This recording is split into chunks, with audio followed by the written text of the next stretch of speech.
देखिए, मैं बार बार निवेदन कर चुका हूं कि बाग के अंदर आकर अपना स्थान ग्रहण करें।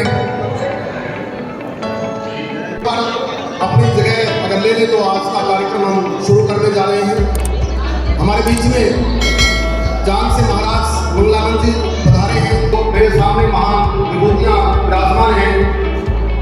बहुत ही आदरणीय महेंद्र भानपुर जी, रामरूप मेहरा जी, डॉक्टर अशोक रमेश मेहरा जी, सतबीर जैन जी, रोशनाथ साथिया जी और मंच के ऊपर भी जो व्यक्ति, पहली बात तो आज ये है कि सरकारी नौकरी मिलना एक बहुत मुश्किल कार्य है। आप थोड़ा सा अपनी बातों की तरफ जोर देकर जानकारी बहुत सारे। देखिए, सरकार तो ये बीजेपी जब से आई है, ये खुद अनपढ़ों की सरकार है। नकली डिग्री, प्रधानमंत्री की नकली डिग्री, पहले एचआरडी मिनिस्ट्री थी उनकी नकली डिग्री वालों की सरकार। शिक्षा के महत्व को तो ये समझते ही नहीं, इसलिए शिक्षा की जो व्यवस्था है उसको ये ख़त्म करना चाह रहे हैं। लोग अनपढ़ रहे, लोग पिछड़े रहे, लोग गरीब रहे, ये सरकार इस तरह के मॉडल पे काम कर रही है। इसीलिए जो उन्होंने फैसला लिया है, मुझे लगता है कि वो उसी दिशा में है। और जो वजीफ़े देते थे, आज वो वजीफ़े नहीं मिल रहे हैं। बच्चों के जो पोस्ट मैट्रिक स्कॉलरशिप होती थी, जो हायर एजुकेशन की स्कॉलरशिप होती थी, फंड्स लैप्स हो रहे हैं और गरीब बच्चों को पढ़ने के अवसर जो है वो नहीं मिल रहे। तो सड़कों के ऊपर उतरने की ज़रूरत है, लोगों को भी ज़रूरत है और विपक्ष को भी ज़रूरत है, और उसी के ऊपर हम लोग सब लोग मिलकर के काम कर रहे हैं।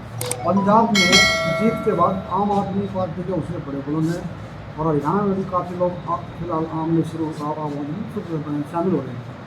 किस परिप्रेक्ष्य में लेंगे आप, क्योंकि आपने भी तृणमूल खड़ी कर दी हरियाणा में? देखिए, परिप्रेक्ष्य एक ही है। हम तो इस बात को आज नहीं कह रहे, हमें तो पिछले जब 5 साल विपक्ष की भूमिका में थे, मैं तब भी ये कहता था कि लोग नया कुछ करना चाहते हैं, नया विकल्प ढूंढ रहे हैं और सारी चीज़ें।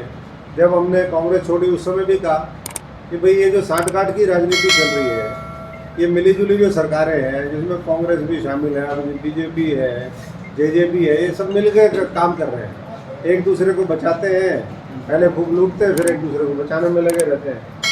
तो इसलिए लोगों को अब ये मॉडल समझ में आने लग गया है। और जब इस तरह का मॉडल समझ में आता है तो लोग ये देखते हैं कि भाई कौन आदमी हमारे को बचा सकता है, कौन मजबूत नेतृत्व दे सकता है। पंजाब में उनको आम आदमी लगी, यहाँ हो सकता है कि उससे भी आम हो। अशोक गहलोत तो उनसे भी आम है, हम तो बिल्कुल किसान मजदूर फौजी परिवार के हमारे और साथी। हमने तो हमेशा आम जनता की, साधारण परिवार के लोगों की लड़ाई लड़ी है, जो गैर राजनीतिक पारिवारिक पृष्ठभूमि के हैं, ग्रामीण पृष्ठभूमि के हैं, पढ़े लिखे हैं, ईमानदार हैं, लेकिन संघर्ष का जज्बा जिनके अंदर। तो ऐसे साथियों की हम फौज तैयार करेंगे और वो फौज आने वाले समय में इस हरियाणा में विकल्प देगी और बहुत मजबूत विकल्प देगी। प्रधान जी, इस पर क्या टिप्पणी चाहेंगे आम आदमी पार्टी के? देखिए, ये बात है ज़रूर, ये मुझे लगता है कि वहाँ पर पंजाब के अंदर जिस तरीके से सर्व समाज ने उनको वोट दिया और दलित वर्ग बहुत बड़ी आबादी में है, वहाँ 35 से 40% है। वहाँ एक सिटिंग राज्यसभा के एमपी भी जो थे, पहले वो पीसीसी के अध्यक्ष थे, शमशेर सिंह ढिल्लों, वो भी थे। तो ऐसे में प्रतिनिधित्व लोगों को लगता था कि एक के बजाय 2 मिलेंगी, नहीं मिली। अब उनका पार्टी का फैसला है, लोग इस बात की जजमेंट करेंगे। लेकिन ये ज़रूर है कि जो सरकार सबके सहयोग से आई है, उनको सबका ख्याल रखना है।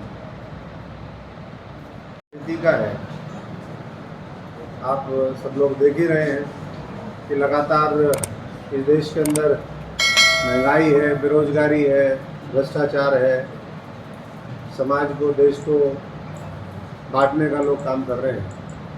और ऐसे में जिस मजबूती के साथ जिन लोगों की जिम्मेदारी लड़ाई लड़ने की थी, वो आज लड़ाई लड़ने में नाकामयाब हुए। पिछले 5 राज्यों के आप चुनाव के नतीजे देखें तो उससे ये साफ है। और साफ ये भी है कि जहाँ नया विकल्प देश में लोगों को मिलेगा, अलग अलग प्रदेशों में मिलेगा, वहाँ लोग पुराने लोगों के विचारधारा, सोच और नेतृत्व के बजाय नए विकल्प को चुनेंगे।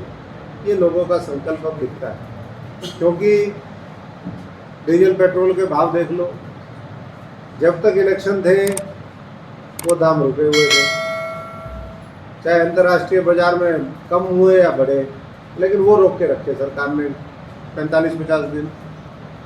और जैसे ही चुनाव खत्म हुए 10 दिन में लगातार 9 बार बढ़ोतरी हुई और पेट्रोल देश के कई हिस्सों में तो 116 रुपये क्रॉस कर गया। हरियाणा में भी 100 पार हो गया। डीजल भी करीबन उसी के पीछे पीछे चलता हुआ 100 के नज़दीक आने के कगार पर है। और ये सरकार अपने पूंजीपति तो बहुत छोटे शब्द हो गए, अब महापूंजीपति जो मित्र हैं अडानी और अंबानी, उनकी मदद करने में लगी है। 10 साल पेट्रोल पंप रिलायंस के बंद रहे, आपने सबने देखा। ऐसा क्या चमत्कार हुआ, ऐसा क्या इंटरनेशनल डायनामिक्स चेंज हुए कि वो 10 साल बाद पेट्रोल पंप रिलायंस के खुल गए एकदम।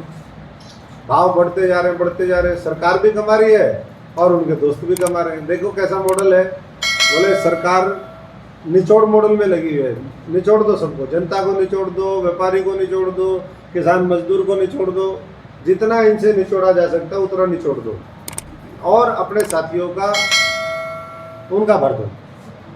तो इसलिए मैं समझता हूँ कि आज मौका है, समय है कि लोग इस चीज़ को और बेहतर तरीके से एहसास करें और नए विकल्प के बारे में सोचें।